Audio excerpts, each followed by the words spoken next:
we do how do we do this shit? Like, how do we stream on 2 different websites at this, like on 2 different platforms at the same time? We use this. We use Restream. We sign up. We log in our details here.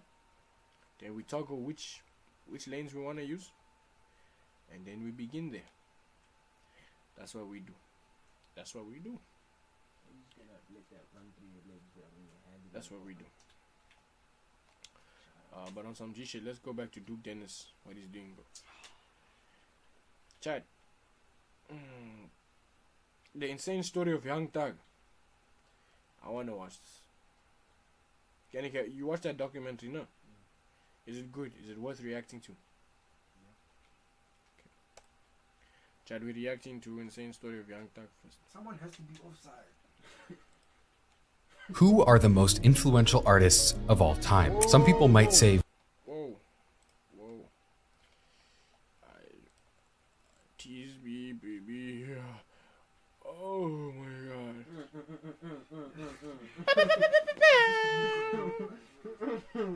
If you had controlled that ball there. Chat, I wanna see my stream here so I can see you guys like really just be doing your shit like Mr. Habibi. Live. Let's do.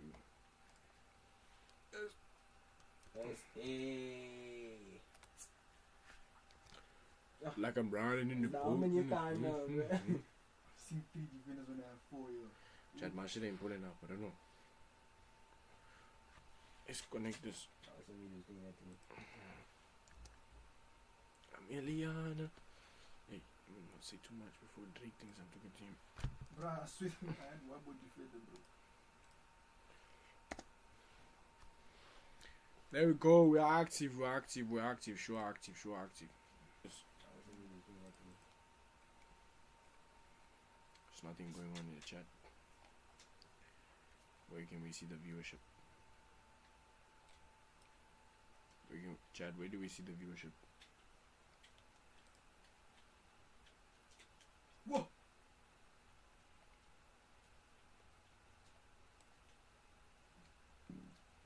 How do we see?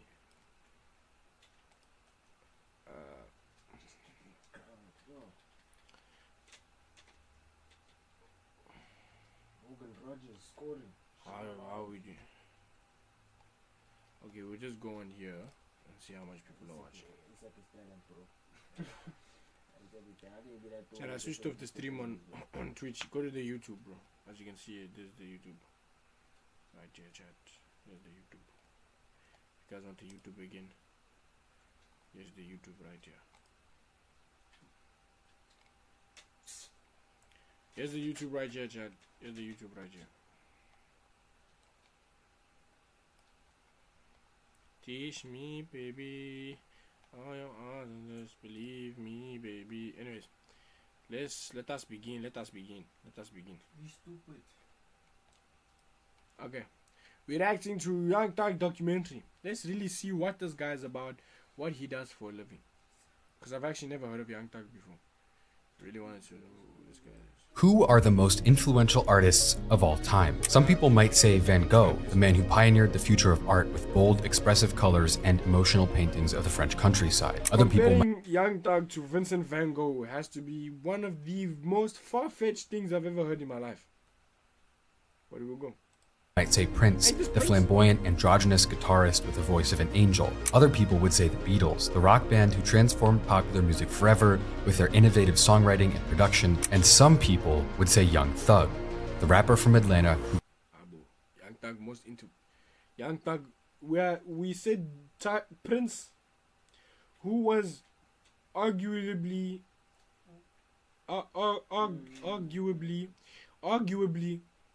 the counterpart of Michael Jackson. We're saying him and Young Thug on the same level. Young Thug is good, but I don't think that good. came and turned hip-hop upside Angel voice, bro. down forever. Seriously though, Young Thug has become by far the most influential rapper to come out of Atlanta in the last 4 weeks, bro. Every time I like the day a new one is bought, you guys see me that day. You guys, I'd be ashamed of yourself. The last 15 years of him making music, which also means he's ended up influencing an entire generation of rappers and even pop stars. But when Young Thug showed up in Atlanta in the early 2010s, he was— What the fuck was this, chat? This is a Young Thug. A Young Thug was really young here.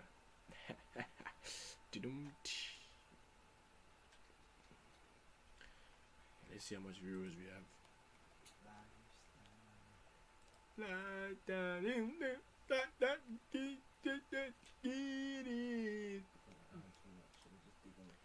I was really the guy who taught Young Thug how to make music, bro.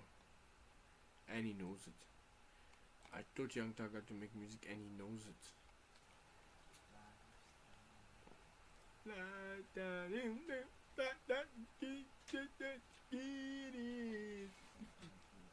Get in, I was really the guy who taught Young Thug how to make music, bro.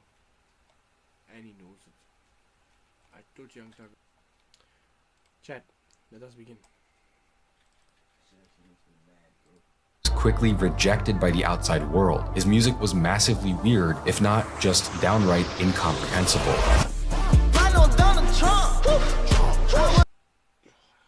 You're gonna give me copyrighted, man.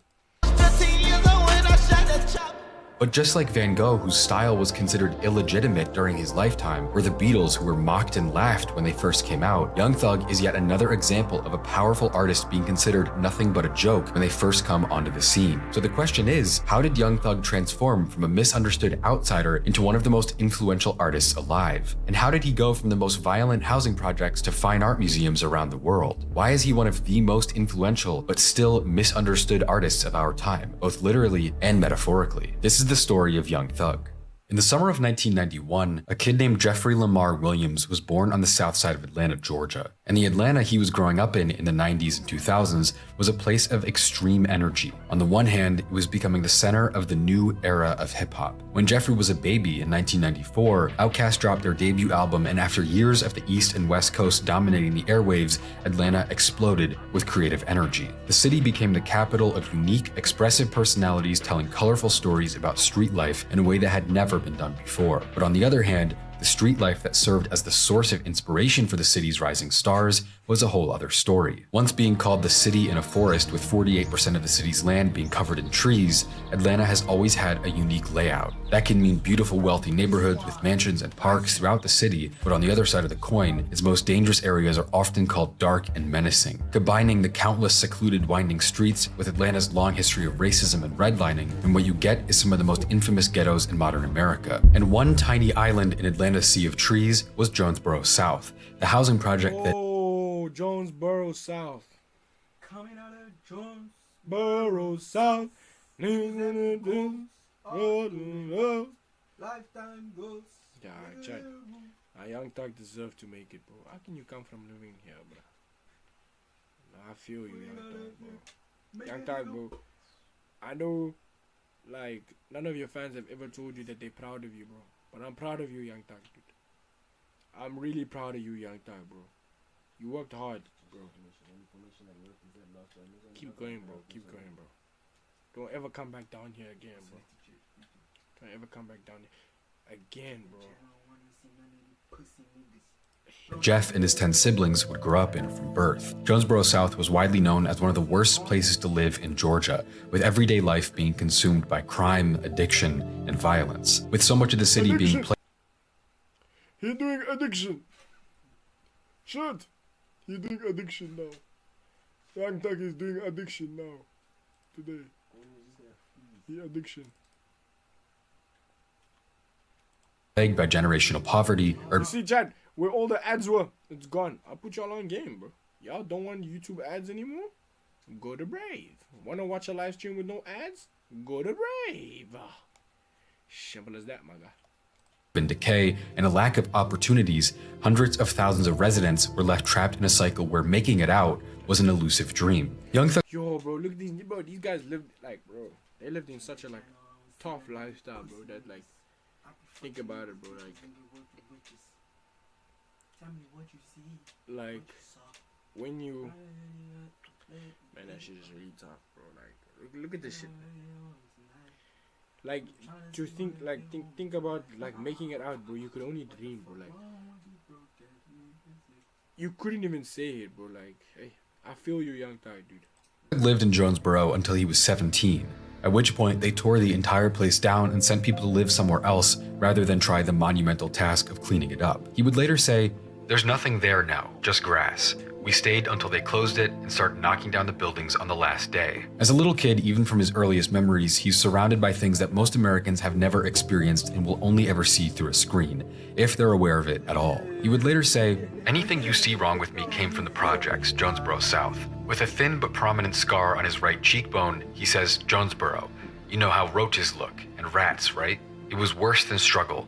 That shit was hell." Because growing up in the projects with 10 siblings meant a life of constant struggle for Thug and his family. It wasn't a place where childhood innocence was going to last for very long. My mom had 11 kids out of her womb, you know, so it's like the most we... I'll do the streaming shit later, bro. Right now, bro, I'm horny, bro. I'm gonna go beat my shit, bro. Y'all go have a good night, bro. It's got to be done. Thank you guys for tuning in, but I'm gonna go beat my shit right now.